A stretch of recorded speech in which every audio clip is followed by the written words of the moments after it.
My mind is set, my grind is set, my heart on ice is cold. I'm only here to even a score. Whoa.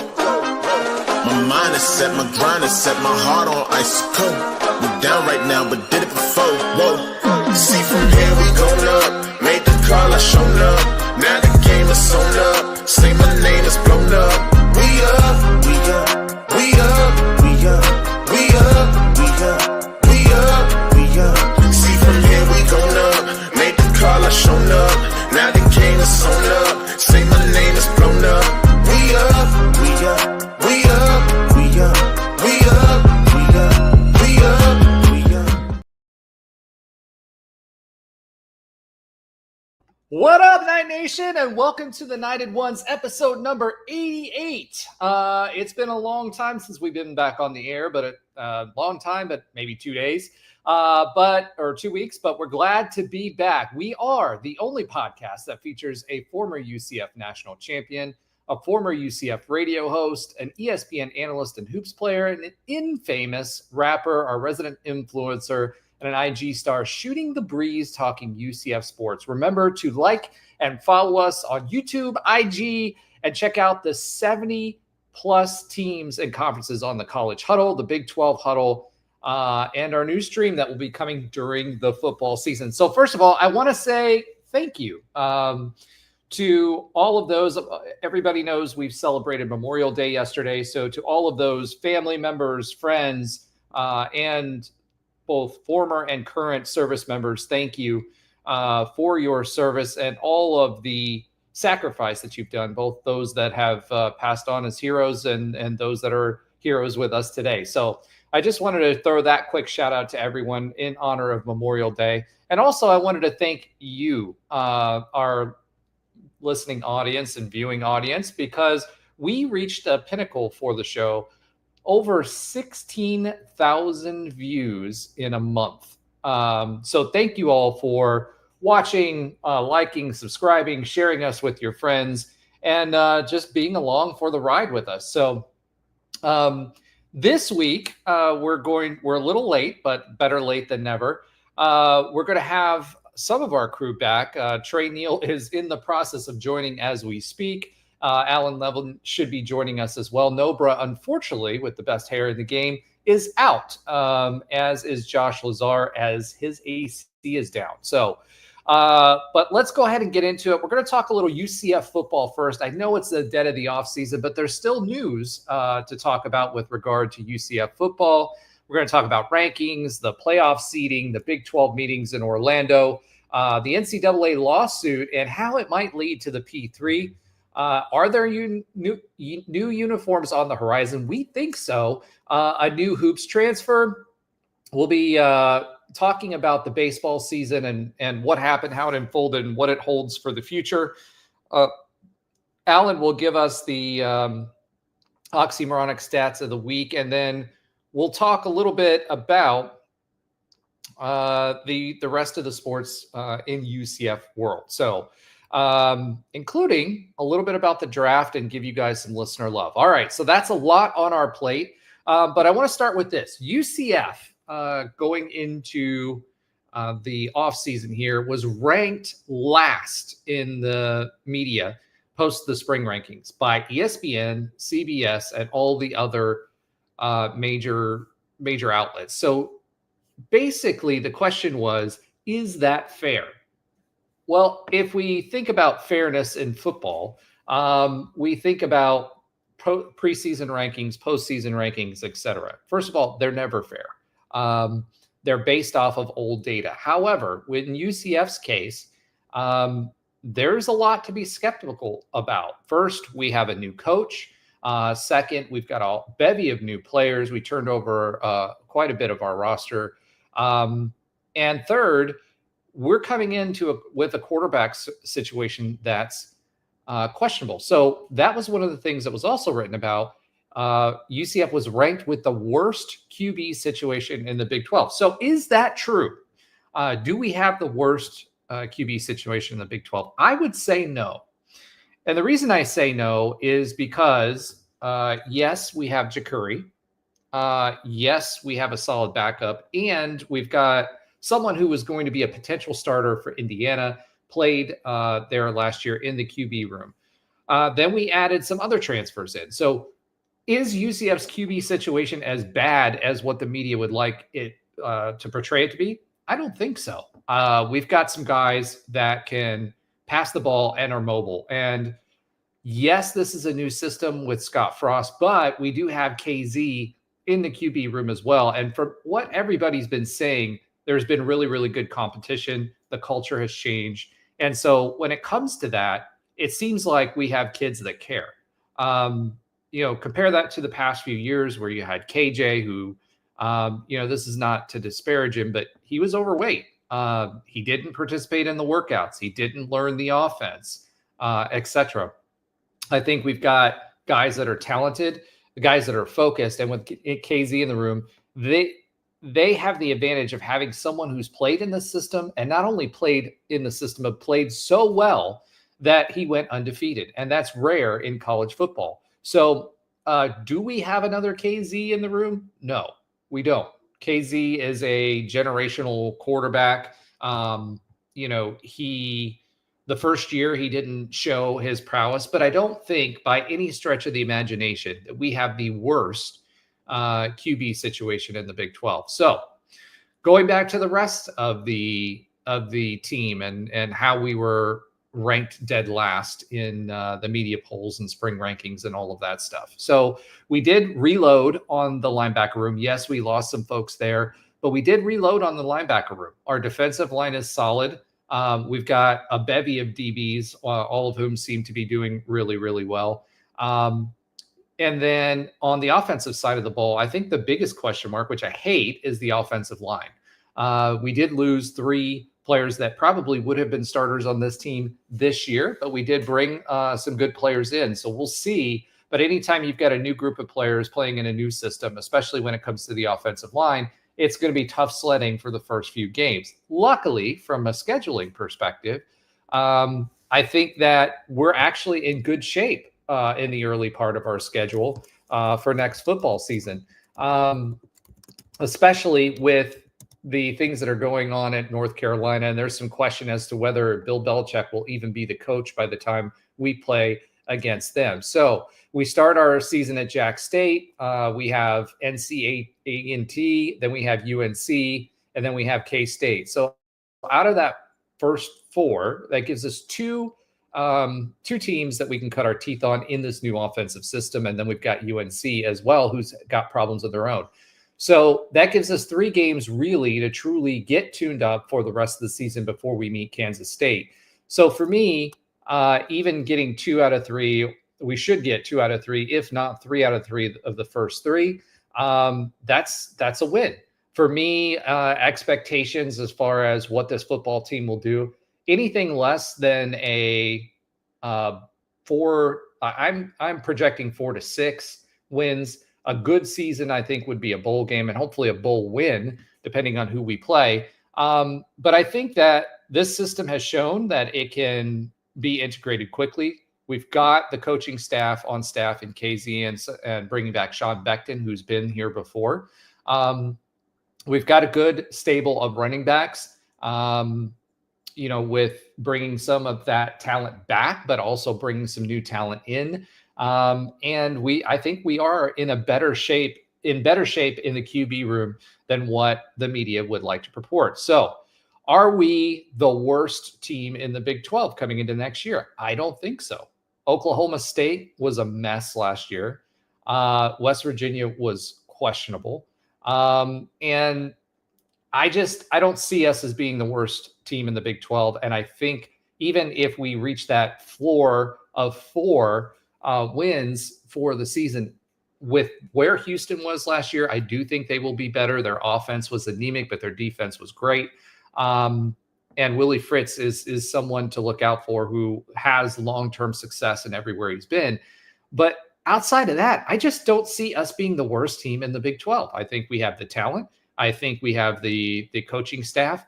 And more importantly, what we have this year that we didn't have the last few years is the culture. This team seems to be more bought in. There was some recruiting news that came out of one of the local high schools. We picked up a new kid He was a 3-star, and his coach was who was affiliated with UCF, talked about the difference between Gus Malzahn and Coach Frost. Whereas Coach Frost and his team are coaching football players, whereas Gus was chasing stars. And there was a lot of noise about that in an interview recently within the past week of the caliber of player that they were bringing in and the why. Gus Malzahn did bring in stars. We were in some ways the Miami model, in the sense that we got guys that looked good on paper but had no buy-in to the program.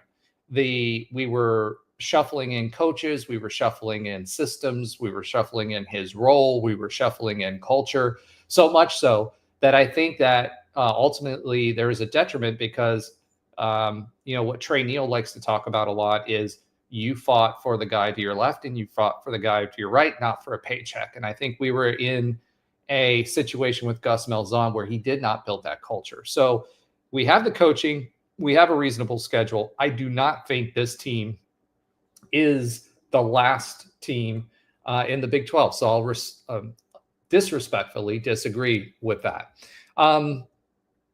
Another thing that's coming up that's a big topic right now is college football playoff seeding. So UCF finds itself in a unique position. We finally made it to the promised land in the Big 12. There's been a lot of shuffling as far as that's concerned. And we've been down this road before with the former Big East that became the ACC. This situation isn't as dire as that is. But I do think that right now there's a lot of movement. The conference commissioners or the conference leadership is right now meeting in the Big 12 in Orlando this week. On top of that, you've got posturing in the playoff committee. This will go to a 16-team playoff. They've got permission to do that. It will happen by the end of this next cycle. So by 2026, I expect this to be 16. They were first talking about 14, but now I think everybody's on board with the 16. What everybody's not on board with, including Big 12 and the ACC and Notre Dame, which is significant, is going to the seeding and the format of the new playoff format that the Big 12 that the the Pac-12, wow, the Big 10 and the SEC are pushing forward. So how does this affect UCF? Well, first of all, with playoff seeding, we saw exactly what happened last year. They're looking to go to a straight seeding process. And what that means is whatever the committee ranks the final rankings to be, that's how they'll be seeded in this 16-team playoff. Now, how does that hurt and help? You saw it in baseball this year where the SEC had a disproportionate amount of regional hosting bids. The Big 12, for the first time ever, didn't have any. The ACC had 3. But in football, it's a little bit different, and I think more in favor of the Big 12. But at the same time, that puts us in a position where you saw what happened at the end of the year last year with the SEC teams being ranked above. So the argument is that conference, is the Big 10 conference that much better than the Big 12 conference? I don't think so. I think the teams are just as good in the Big 12. Now, obviously, they're not going to be as good as the best teams in the SEC, but the top teams in the Big 12, by and large, year over year is what I mean by that. But the best teams in the Big 12 are not middle of the pack SEC teams. So I don't see any way that straight seeding makes sense for the Big 12 conference. There are proponents for it. There's a lot of media money involved because remember, this is an invitational. It is not a performance-based playoff. We found that out as UCF fans a long time ago. And ESPN owns the playoff. So what's good for ESPN and their properties, because now you've had a split of the properties between Fox and ESPN, other than the Big 12, which is what I think is a saving grace for the Big 12 long term, is that ultimately the conference media rights are owned by both ESPN and Fox. So I think that does help long term. And that helps UCF because it keeps us relevant in a relevant conference. Straight seeding, though, not a good deal, because if it's left up to the playoff committee, they're going to see the SEC and the Big Ten higher. We saw last year, nobody was above, I think, nobody was in the top 15 in the final rankings. So what does that mean? That means you get worse matchups earlier, right? In a 16-team extended playoff. That means that you may have to play more games depending on where you're seated in that playoff, which is not good. If they do the straight seeding versus what they did last year, which was conference champions advance to a certain part of the playoff seeding process. So there are folks that are in favor of it among the conferences. I'm not in favor of it because, quite frankly, parity or not, you can't game the system. And that's what's happening right now. You're basically throwing your hands up in the air. And the reason they're doing it is for money. That's ultimately it, because the higher ranked teams are going to get more eyeballs. And guess what? ESPN owns the playoff. And if they have more teams in the playoff, their SEC teams and their Big Ten portion of the contract, they want more SEC teams in. They want them in there to draw more eyeballs and sell more advertising dollars because they don't make money without it. They literally don't make money until the end of the year. So for UCF football, it's imperative that as we go down this rabbit hole with regard to the playoffs and the playoff seeding and everything else that's associated with it, that the Big 12, it may not be quite on par with whatever it ends up being. We saw that in the last round of negotiations for the distribution money, but it needs to be equitable enough that we get enough teams in there to share in that distribution as well. So UCF ultimately, no matter what happens, is in a better situation than what it was before. So let's start with that. I do think that UCF ultimately will need us to fight for the seeding because right now it's not in our favor. And that's what the Big 12 Conference is talking about right now in Orlando. So let's talk about that playoff format. So there a lot of movement has happened in the last, I would say, 2 to 3 maybe weeks on that. The Big Ten, the SEC has been kind of leading the charge once they've accepted that. And right now they're promoting the 4-4-2-2-1 format. So what does that mean? 16 teams total.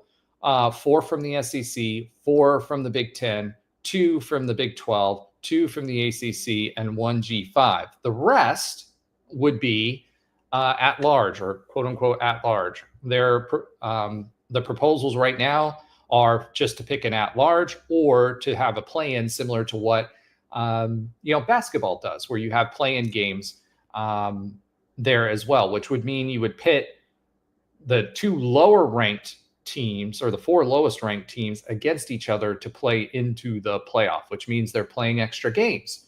How does that work for the college football season? The other thing that they're talking about is the postseason. Where do you fit those games in? Right now, they're talking about putting them in the Army-Navy game. So that is one version. They're also promoting 3-3. 3-3-3-3-1 was another version of that. Notre Dame, notably, which is super important, has come out and said they do not support this format. Notre Dame swings a big stick when it comes to the playoff in college football as a whole. So having Notre Dame on side is super important for the ability for the SEC and the Big Ten to push this through. Now, what does this do again for the playoff, especially if by 2030 we lose, we lose the ACC? We saw what happened when the ACC and the Big Ten came together in the alliance and kind of poo-pooed the expansion of the playoff to begin with. The SEC and ESPN just wreaked havoc with the sport. If further down the road the ACC does split, and I do believe that that's going to happen, there could be a potential for either a 4-4-3 or a 5-5-3-1 configuration at that point. So what do you do if you're Brett Yormark? Do you push the needle? Do you try to push for a secret handshake deal on the back end saying, hey, the ACC is going to implode anyway? Or what do you do in that situation? If it were me, a bird in the hand is better than two in the bush. I would make sure that I'm pushing back on that no matter what. If Notre Dame truly is in that camp and they're not just posturing, then I would be holding hands with them. I would not push back to the point where we get the same treatment that the ACC did after the alliance. As far as UCF's chances are, what does this mean versus what its access is right now? Let's be real. If they go to the straight seeding, which we just talked about earlier, and we saw what they did last year in ranking all those SEC teams, the Big 12 could very well be a one-bid conference. And having two chances to get to the playoff out of the 16 teams is a better opportunity than what UCF has ever had. Is it the right opportunity for the conference and everyone else? Probably not. But ultimately, it's a win-win-win for us. And the more guaranteed slots we get in, the higher the payout it is for the Power Four between 2026 and 2030. Now, one of the other pieces that kind of mixes in with this is you've got the NCAA lawsuit. Remember that thing that was hanging out there that we were all getting ready with regards to the NIL and how Terry Mohajir had brought in-house our NIL efforts, et cetera.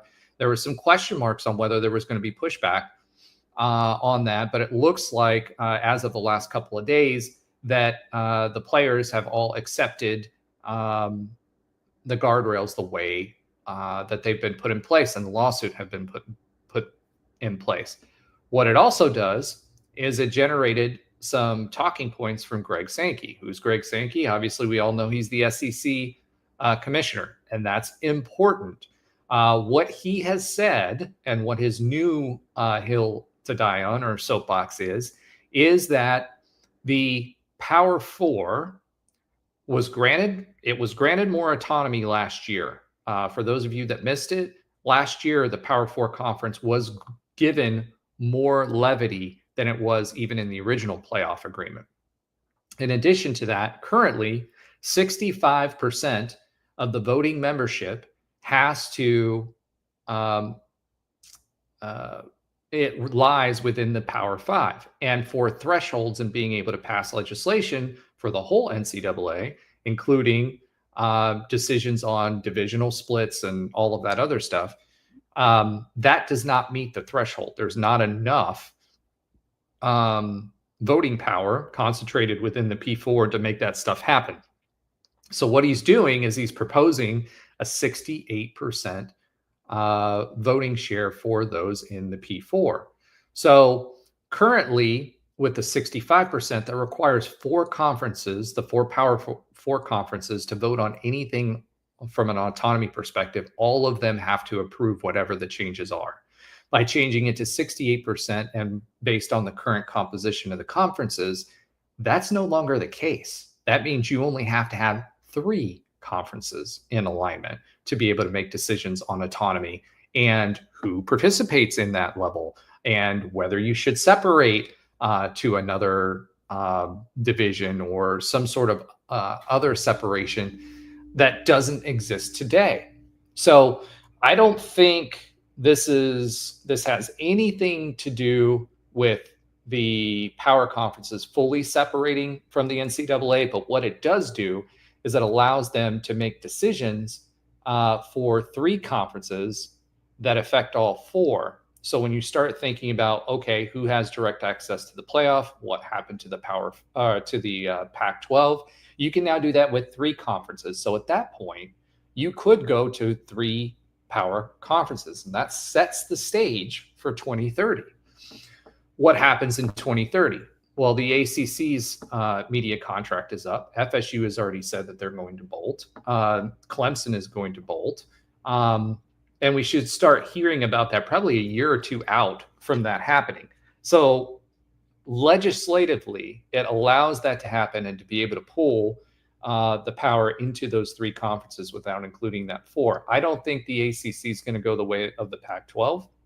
I don't think it's going to be completely split apart and then reconstituted with G5 and then move lower, because I don't think there's enough properties to fill up. I don't think there's enough spots in the other conferences to pull those properties up.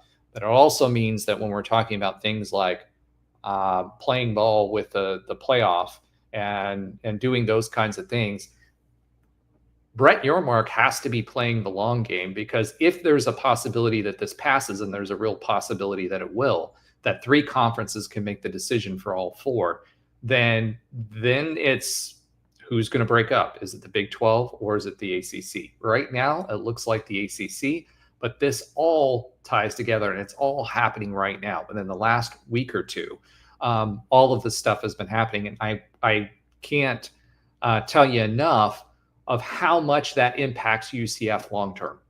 Playoff access, dollars in our coffers, competition on NIL, the ability to make the playoff and what that distribution looks like, and even back to autonomy and the ability to be be part of an autonomous conference that we currently enjoy. So college football is a world of change. Who knows how it's going to change, but the ACC is going to try to poach some of the Big 12. And I guarantee you the Big 12 is already ready to poach the ACC. One last note on all of this. The Big 12 recently met within the past 6 months, met with a investment group. That investment group could give the capital to help us do those acquisitions for those other conference members. So something to keep in mind, but we're gearing up for a fight with the ACC, I think, for an ultimate Power 3 conference showdown. That's all I'm going to say about that. I've kind of jumped around a little bit, but try to string it together. It's good to keep an eye on this, because what's happening now is going to affect UCF for the next probably 10 years. In addition to that, we are officially less than 100 days out from the season. 100 days, folks. That's great news. A little over 3 months. The team will be coming back for fall camp really in about 2 months. A reconstituted team with more people that have transferred in. And I'm excited to see what that team looks like going onto the field for the fall, because I do think that you're going to see some spots that are vacant coming out of spring going into fall that are going to be replaced, especially with some of the injuries that we had coming out of spring. But I am excited about that. In addition to that, linebacker Michael McClinton decommits from the class. So he was one of our earlier commits. He was, how should I say this? He wasn't, he was a local kid.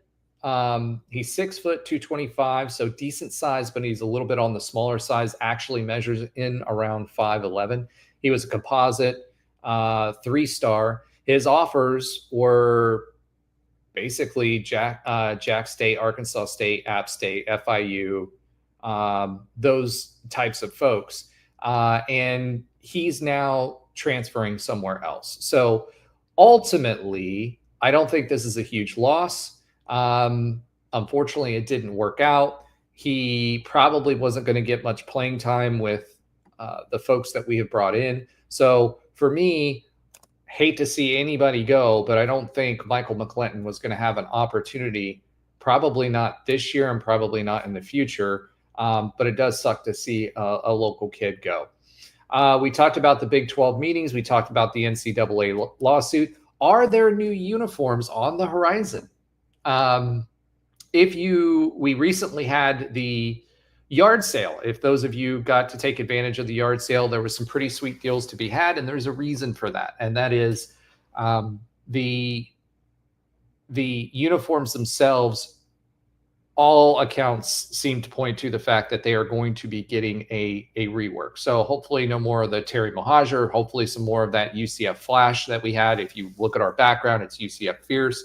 And it won't be the same Nike level complete redo that we saw when Frost came in the first time, but Frost is trying to put his stamp on this team and bring back a little bit that flash, that confidence, that bravado that we had. And there will be new uniforms. UCF Equipment responded to a tweet that UCF football put out there that said, what are you looking forward to in the football season? And UCF Equipment said new uniforms. And there have been rumors that have kind of talked about that as well. So although it is the off season and although it is the summer, there is some UCF football news to talk about. All right. Let's go ahead and talk about one more quick transfer, but this time on the hoops side.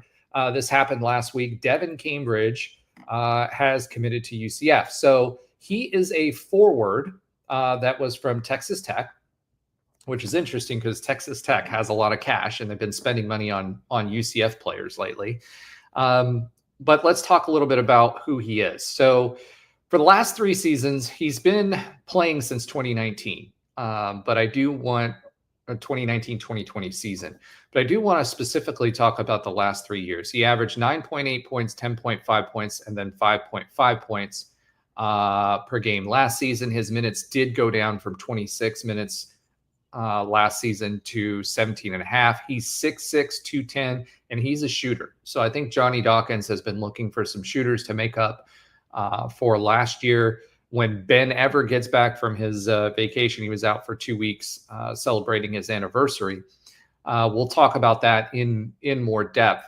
But he shot 59% from the floor last year, 52.7 the year before. From the behind the arc, he shot 57.1% and was a 75% free throw shooter. He's got 3.5 rebounds per game, 0.3 steals, and 1.5. Now, in previous seasons when he had more minutes, he was averaging around 5 rebounds and about 1 assist, 1 block, half a steal, and only 1 turnover. So he's got some solid numbers. He's got decent size, and he's a shooter behind the arc, and he's also a shooter from the floor, which is exactly what we need. And it looked like his time was going to be coming.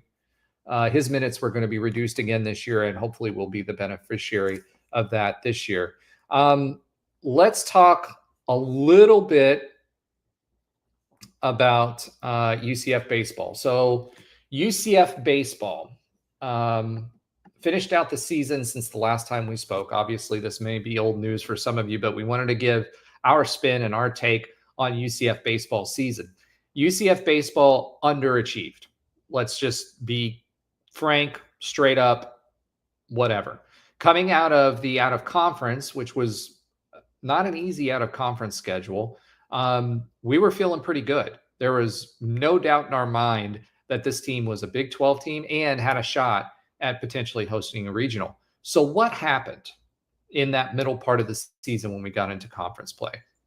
Well, we kind of got a little bit of a look in from Coach, and basically he verified what we all saw, which was the pitching took a dip. And the reason the pitching took a dip, Coach Wally said, A, we had injuries, B, they had to switch the rotations because of those injuries, and 3, we just didn't outperform. And his asked what the biggest difference was in the Big 12 this year, and his lessons learned, it's we need stronger pitching. Now, that's kind of crazy, right? Because the pitching staff, and you heard us wax poetic about this, is the depth of the pitching staff that we had. And we had some really good performances from certain players, but then you saw Staggs go down. You saw Sundin had an injury that kept him out for most of the season.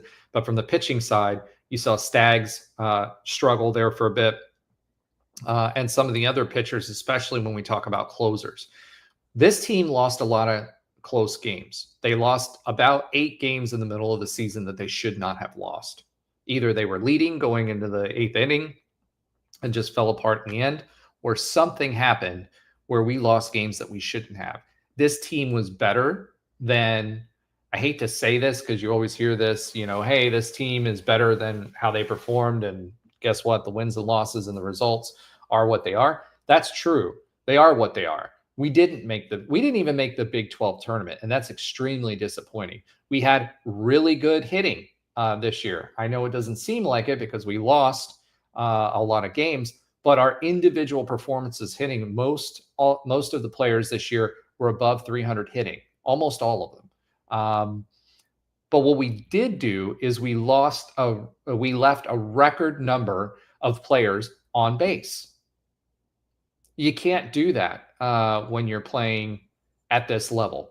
I think it was something like 260 some runners in scoring position that we left on base. 260 some runs. And with as many close games as we lost, or potential runs, let me say it that way, with as many games that we lost closely, if we were able to hit effectively and bring those guys across the plate, we would have been much better. The other thing that I think was terrible, and you saw Coach Wally get onto the field more, was our base running. We took way too many chances in close games, and we didn't deliver. Our base running, our third base coach was actually pulled for several games because he took chances that we shouldn't have taken in situations that we shouldn't have taken them. So that was a huge loss. And it's kind of crazy because he's been around a long time with UCF, and our base running has usually been a strength for us. We also didn't have a lot of power hitters, or as many power hitters as we thought we would, to be able to scrape those guys off base and bring them in. But we did see flashes like Jimenez. Jimenez will be drafted in the draft coming up in, I think it's 4 weeks. You did watch several MLB players take the field. Is this team collectively better than last year's team on paper? Yes. But last year's team also made it to a regional and pushed FSU in that regional to a win. This year's team didn't push them to a close win for them to move on. This year's team didn't even make the Big 12 tournament. So what's the takeaway? Well, the takeaway is we had the team, we had the players, we played well enough to lose close games, and usually when that happens, it flips. So next season, I expect this team to play better. We're going to add a few pieces. The question is how many of these guys can we keep? Because Diemas Ross, who was a great leadoff hitter, Antonio Jimenez is draft eligible. Antonio Jimenez will not be back on the team next year. I don't see a way that he comes back on the team because I think he's going to be a first rounder and probably within the first 150 or so players that are draft eligible. So I expect he's going to be gone. Espinal will also be draft eligible. He was on a tear early on, hit a slump. He's a good hitter. He's a little bit smaller in stature, but for someone who specializes in hitting, that's actually a good thing because your strike zone is smaller. Dylan King is draft eligible. He had a great year this year as well. With Sundin's absence, he was raking him for extra bases as well. And the one question, and it's crazy because we were so excited about Sonny when he came to the table as a freshman, and he hit so well. I don't know if Sundin's actually going to get a chance. I hope he does, but I don't know if he will. Lex Bodeker, same kind of thing, consistent guy, has been with UCF the whole time. He's a guy who deserves a shot, but he's probably going to go minor league ball, and we'll see where he takes it from there. It's 20 rounds of opportunities for these guys to leave. As far as pitching is concerned, Sosnowski's probably gone, Stagliano's probably gone, and Castellano will all have a shot as well. So it's going to be really, really interesting to see how that plays out. But I think as far as the UCF baseball team is concerned, I think it proves that we had the talent, we just couldn't get it done. So that's UCF baseball in a shot this year. We were excited about the team. We ran into a buzzsaw with the pitching and the injuries and towards the middle, and we left on a disappointment. So I'm hoping next year will be better. Alan was supposed to be joining us tonight, as was Josh. Josh is out because he had an AC failure, and it's 110 degrees in his house right now, so he couldn't record. And I'm not sure where Alan is, but so we'll have to skip over the Alan's oxymoronic stat of the week for this week. I do want to give a quick shout out to Listener Love. We did add some more viewers and subscribers the past couple of weeks. As I said, we hit over, I think it ended up being 17,000 views in 28 days. So thank all of you. Thank you for those that joined and subscribed. We cannot see you if you set your subscribes as private. So all those folks, I can't shout you out, but I want to give you a shout out anyway. And then also a shout out to Coach Wash, who followed as well. We grow this channel and grow our reach by you guys subscribing, liking, sharing. So please make sure you continue to do that. Something that I did want to update you guys on the quick update on other UCF sports that Alan does not watch for this week. The UCF softball team did end up falling to number 3 Texas 9-0 in the NCAA Austin Regional Final. They did lose to Michigan early on, but this team did come back and beat Michigan pretty handily, and then lost to number 3 Texas. I did not expect this team to beat Texas. They're too young, and they weren't ready. What did excite me about this team is, that this is a very, very, very young team. You'll see a few new faces next year, but not as many as you would think. We've got a good young pitching staff, too. Pretty good aces that in the circle that are coming in. We'll add to that next year. But they played really, really well, and our hitting came on. So the younger hitters have finally started hitting their stride towards the end of the season. So that all bodes well for next year. So this softball team, if you did not watch them, make sure you're keeping an eye on them next year. This is a team that has now positioned itself as a consistent postseason team. And this has been one of the best programs and one of the most successful programs since UCF started a little over 20 years ago. So make sure you're watching this team. This is a young team. This is a team that you can follow. And this is a team that deserves your attention. So in addition to that, we had number 15 UCF rowing. Yes, they're ranked number 15. And they won the Big 12 title. This is the first program to win a Big 12 title. So they're heading to the NCAA championships. But that's a huge deal. This, we've always had a successful rowing program, perennially winning the AAC, but now we've moved up to a higher level of competition. And we have consistently won this year. And not only did we win, but we won by a wide margin against very highly ranked teams. And thus we're number 15. So keep an eye on UCF rowing over the next several weeks as they move on to the NCAA championship.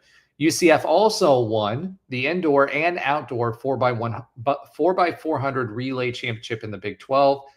Next, they are going to be going to the NCAA East preliminaries to compete for a championship there. That 4x400 relay team has done extremely well this year and have been consistently good and consistently building. So that's it for this week. Unfortunately, I don't have the guys, so I got to do a lot of the talking. So really what you listened to was 44 minutes of me talking. However, usually we have the other guys chiming in as well.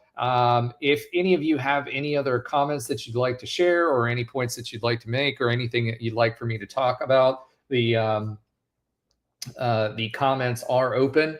But other than that, keep an eye, as we talked about earlier in the show. Make sure you're keeping an eye on the playoff over the next couple of weeks, what comes out of the Big 12 meetings in Orlando.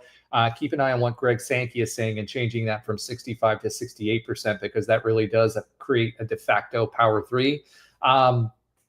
Make sure you're keeping an eye on what the straight seeding means because I'm not a proponent of it. And the good news is that Notre Dame is not a proponent of it either. And lastly, make sure you're keeping an eye again on that NCAA lawsuit that's coming down that will govern NIL. And it looks like it will shift, as we originally thought, over to the new model by the time June rolls around in the new academic year. So without anything else really to talk about, because it's the doldrums of summer, and without anybody else here by my side this week, I want to wish you guys a happy Memorial Day. I want to thank everyone again who's served, has lost someone, or was a family member, because as a former dependent, I know how difficult that is. I want you guys to keep watching our shorts.